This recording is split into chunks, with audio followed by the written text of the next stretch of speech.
अस्सलाम वालेकुम। इस वीडियो में हम चैप्टर नंबर 22 डिस्कस करेंगे। Hotspots of land use change and the climate system, a regional और ग्लोबल कंसर्न। हॉटस्पॉट्स क्या होते हैं? हॉटस्पॉट्स वो रीजन्स होते हैं जहाँ पर लैंड कवर में जो है बहुत रैपिडली चेंज आता है और उसकी वजह से क्लाइमेट सिस्टम पे भी जो है वो बहुत ज़्यादा इम्पैक्ट होता है उसका। तो हमने देखना कि ऐसे कौन से रीजन्स हैं, उनमें चेंज आने से क्लाइमेट सिस्टम पे क्या इम्पैक्ट आता है और ये रीजनल लेवल पे होता है या ग्लोबल लेवल पे होता है। तो चलें स्टार्ट करते हैं। अच्छा, पास्ट में ये सोचा जाता था, पास्ट में ये समझा जाता था कि जो अर्थ का जो वेजिटेशन कवर है यानी प्लांट्स वगैरह जो हैं, ये क्लाइमेट सिस्टम के पैसिव एलिमेंट हैं। पैसिव एलिमेंट का मतलब क्या है कि क्लाइमेट सिस्टम डिसाइड करेगा कि वेजिटेशन कवर होगा या नहीं होगा या किस तरह का होगा। क्लाइमेटिक कंडीशंस जो हैं वो वेजिटेशन कवर को कंट्रोल कर सकती हैं, ये वेजिटेशन कवर पे इम्पैक्ट होता है उनका, जबकि वेजिटेशन कवर का जो है वो क्लाइमेट सिस्टम पे कोई भी इम्पैक्ट नहीं होता। ठीक है, तो ये समझा जाता था। तो अलेक्जेंडर वन हम्बोल्ट ने इसी बात को सपोर्ट किया 1849 में, जब उसने सहारा डेजर्ट के बारे में बात की थी।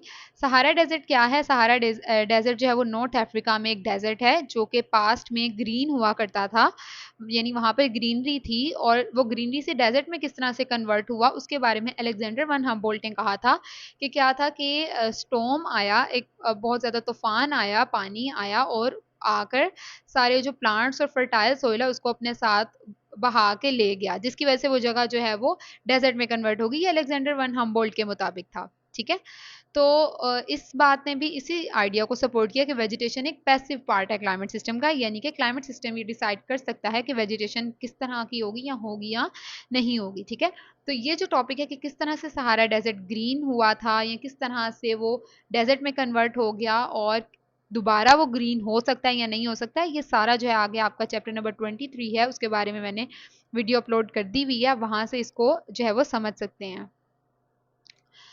सिमिलरली 1936 में कॉपन ने वेजिटेशन को क्रिस्टलाइज्ड विजिबल क्लाइमेट कहा था, जिसका यही मतलब है कि वेजिटेशन एक ऐसी चीज़ है जो कि क्लाइमेट डिटरमिन कर सकता है, क्लाइमेट डिसाइड कर सकता है कि किस तरह की होगी, जबकि वेजिटेशन का क्लाइमेट के ऊपर जो है वो इतना खास कोई इम्पैक्ट नहीं होता। तो 1990s तक, मिड 1990s तक जब क्लाइमेट मॉडल्स के बारे में स्टडी किया जाता था, तो उसमें एटमॉस्फेयर और ओशन इंटरेक्शंस की ही बात की जाती थी कि तब यही समझा जाता कि यही दोनों चीज़ें जो है वो क्लाइमेट को अफेक्ट करती हैं। ठीक है, तो तब वेजिटेशन किस तरह से चेंज हो रही है और किस तरह से वो क्लाइमेट को अफेक्ट कर रही है उसके ऊपर कोई भी अटेंशन नहीं दी जाती थी, और यही समझा जाता था कि जो वेजिटेशन पैटर्न्स हैं ये मतलब सिंपल होते हैं और ये टाइम के साथ इतने चेंज नहीं होते हैं। ये सारी बात थी पुरानी। अब हम बात करते हैं रीसेंट स्टडीज़ की। तो रीसेंट स्टडीज़ में जो है उसमें ये समझा गया कि जो लैंड सरफेस है और जो बायोस्फीयर प्रोसेसेस होते हैं, बायोस्फेरिक प्रोसेसेस होते हैं, इनका वेदर और क्लाइमेट दोनों पे बहुत ज़्यादा इम्पैक्ट होता है। ठीक है, और ये जो इम्पैक्ट होता है इनका, ये डिफरेंट लेवल्स पे हो सकता है, लोकल लेवल पे भी होता है, रीजनल लेवल पे भी और ग्लोबल लेवल पे भी हो सकता है। तो लैंड सरफेस का जो है वो वेदर और क्लाइमेट में बहुत ज़्यादा जो है वो रोल है, किस तरह से फिजिकल और दोनों, मतलब फिजिकल प्रोसेसेस के थ्रू भी और बायोलॉजिकल प्रोसेसेस के थ्रू भी। फिजिकल प्रोसेसेस में आ जाती हैं एरोडायनामिक ड्रैग। एरोडायनामिक ड्रैग कहते हैं अर्थ सरफेस और एटमॉस्फेयर के दरमियान जो फ्रिक्शन है उसकी बात हो रही है, और सॉइल करेक्टरिस्टिक्स मतलब कि सॉइल मॉइस्चर और रन ऑफ वगैरह। ठीक है, और बायोलॉजिकल प्रोसेसेस जिसमें बायोजियोकेमिकल साइक्लिंग आ जाती है, बायोजियोकेमिकल साइकिल्स जो हम पढ़ते हैं, नाइट्रोजन साइकिल वगैरह ये सारे। ठीक है, तो ये इनके थ्रू जो है ये वेदर और क्लाइमेट को जो है वो इम्पैक्ट इनका होता है लैंड सरफेस का। तो इससे हमें ये पता चलता है कि क्लाइमेट सिस्टम में ना सिर्फ नॉन लिविंग कंपोनेंट्स आते हैं, जैसे पहले ये समझा जाता था कि सिर्फ एटमॉस्फेयर, ओशन, आइस, सॉइल यही चीज़ें आती हैं, बल्कि अब ये समझा जाता है कि इसमें लिविंग वर्ल्ड भी आती है या बायोस्फेयर भी इसके अंदर है। ठीक है, बायोस्फेयर का भी क्लाइमेट सिस्टम पे इम्पैक्ट होता है। अच्छा, अब हम देख लेते हैं land cover change and climate system, कि लैंड कवर चेंज से क्लाइमेट सिस्टम पे क्या इम्पैक्ट होता है, और हमने ये भी देखना है हॉट स्पॉट्स देखना है, यानी कौन से ऐसे रीजन्स हैं जहाँ पर चेंज होने से ज़्यादा इम्पैक्ट होता है। तो यहाँ पर हमें आंसर मिल गया, बोल्ड करके लिखा हुआ है ट्रॉपिक्स। तो ट्रॉपिक्स वो जगह है जहाँ पर चेंज होने से क्या है कि ग्लोबल लेवल पे अफेक्ट होता है। ठीक है, तो ट्रॉपिक्स कौन सी जगह है? ये मिडल ऑफ ग्लोब हम कह सकते हैं, यानी कि इक्वेटर के इर्द गिर्द की जो जगह है वो क्या है, वो ट्रॉपिक्स है। ठीक है, तो वहाँ पर अगर large scale regional land cover changes होंगे तो उसकी वजह से जो क्लाइमेट है उस पर ग्लोबल इफेक्ट होगा। ठीक है, तो अच्छा, इन ट्रॉपिक्स में भी 3 मेजर एरियाज हैं जो कि हीटिंग और वेदर पैटर्न्स में सबसे ज़्यादा कंट्रीब्यूट करते हैं। उसमें आ जाते हैं अफ्रीका, अमेजोनिया और साउथ ईस्ट एशिया। अच्छा, अब इन ट्रॉपिकल रीजन्स के अंदर अगर वेजिटेशन कवर में कोई चेंज आता है, ठीक है, यानी वहाँ के प्लांट्स वगैरह में कोई चेंज आता है, तो उसका जो है वो डायरेक्टली किस पे अफेक्ट होता है? कन्वेक्टिव स्टॉर्म्स पे। कन्वेक्टिव स्टॉर्म्स क्या होते हैं? ये इंटेंस थंडर स्टॉर्म वगैरह जो होते हैं उन पे जो है इसका सीधा इम्पैक्ट होता है। यानी कि अगर थोड़ा सा भी इसके अंदर कोई चेंज आता है तो उसका इस पे इम्पैक्ट होता है। अब आगे इन जो स्टॉर्म्स हैं इनको हम ये जो कन्वेक्टिव स्टॉर्म, इनको ट्रॉपिकल स्टॉर्म आगे इसलिए लिखा है क्योंकि ट्रॉपिक्स की बात हो रही है, ट्रॉपिक्स में होते हैं ये। तो अच्छा, अगर इन स्टॉर्म्स में इनकी इंटेंसिटी या इनकी लोकेशन में थोड़ा सा भी चेंज आ जाए तो उसकी वजह से एक वेव्स प्रोड्यूस होती है जिनको हम कहते हैं रोजबी वेव्स। ठीक है, रोजबी वेव्स क्या होती हैं? ये लार्ज स्केल वेव्स, ये आगे हम इसकी डेफिनेशन देख रहे हैं। These are the large scale waves that can travel to higher latitudes. ठीक है, तो इसकी वजह से ये वेव्स प्रोड्यूस होती हैं। अब ये वेव्स क्या करती हैं? इनका these can impact the position and strength of the jet streams. अब आगे रोजबी वेव्स ने क्या है? जेट स्ट्रीम्स पे जो है उनका इन्फ्लुएंस होता है। अब जेट स्ट्रीम्स क्या है? ये हाई स्पीड एयर करंट्स हैं एटमॉस्फेयर के अंदर। एटमॉस्फेयर के अंदर जो है वो फास्ट फ्लोइंग विंड जो है वो क्या है? ये जेट स्ट्रीम्स हैं जो कि ग्लोब के गिर्द हम कह सकते हैं वेस्ट टू ईस्ट ट्रैवल करती हैं। ठीक है, तो सिंपल अगर हम देखें तो जो रोजबी अगर थोड़ा सा भी उसमें चेंज आएगा, अगर क्या कहते हैं, अगर वेजिटेशन कवर में चेंज आएगा उसकी वजह से स्टॉर्म्स की इंटेंसिटी में, सॉरी, स्टॉर्म्स में चेंज आ सकता है। ठीक है, उनका बिहेवियर चेंज हो सकता है। अगर उनकी इंटेंसिटी और लोकेशन में चेंज आएगा तो उसकी वजह से रोजबी वेव्स प्रोड्यूस होंगी। अब रोजबी वेव्स जो हैं वो किसको इम्पैक्ट करेंगी? जेट स्ट्रीम्स को इम्पैक्ट करेंगी। ठीक है, अब ये जो जेट स्ट्रीम है मेन इनका क्या काम होता है?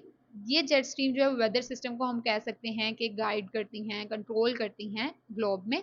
तो अगर जेट स्ट्रीम में कोई चेंज आएगा तो इट मीन्स के वेदर पैटर्न्स के अंदर भी चेंज आएगा। ठीक है, और इस तरह से क्लाइमेट में चेंज आएगा। अच्छा, अब यहाँ तो हमने बात कर ली कि किस तरह से चेंज आ रहा है। अब क्या जो हम ट्रॉपिक्स की बात कर रहे हैं क्या उसी रीजन के अंदर चेंज आएगा? नो, बल्कि उन रीजन्स के अलावा भी जो इर्द गिर्द के रीजन्स हैं वहां पर भी जो है वो चेंज आएगा। ये तो इससे हमें पता चलता है कि जब लैंड कवर चेंज ट्रॉपिक्स में होता है तो वो कन्वेक्शन को अफेक्ट करता है। ठीक है, कन्वेक्शन को जब इम्पैक्ट करेगा वो आगे रोजबी वेव्स प्रोड्यूस करेगा, वो जेट स्ट्रीम्स को अफेक्ट करेगा, जिसकी वजह से वेदर और क्लाइमेट में जो है वो चेंज आता है। वो वेदर और क्लाइमेट पे उनका इन्फ्लुएंस होता है, not only in tropic but also in regions far away, यानी कि दूसरे रीजन्स के अंदर भी इसका जो है वो इम्पैक्ट होता है।